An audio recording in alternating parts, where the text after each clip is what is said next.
জানো দিদি, আজকে রে আমার মেয়ে বলছিল ও নাকি ওর বান্ধবীদের সঙ্গে কোথায় নাকি সিনেমা দেখতে যাবে। বলো তো, আজকালকার দিনের মেয়েদের কোনো বিশ্বাস আছে? আমি বা ওই জন্য বলেছি না না, একদম যেতে হবে না। কি বলো?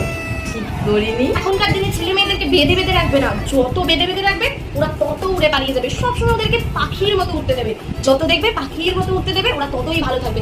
আমি তো এই জন্য আমার মেয়ে যেখানে যাবে, এখানে যাবে বললেও আমি চলে যেতে দিই। আজ বললো পার্কে যাবো, কাল বললো এইখানে ঘুরতে যাবো, সেখানে যাবো, সব জায়গায় ছেড়ে দিই। তাহলে তো ওরা ভালো থাকবে, বুঝলে?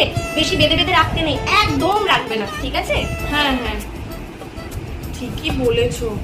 আমার মনে হয় ওটা করা উচিত হয়নি, যেতে দিলেই ভালো হতো। এখন বুঝতে পারছি তোমার কথা শুনে। ও মা, বন্ধুদের সঙ্গে একটু খেলতে যাচ্ছি। একদম না, যা ঘরে যা। কি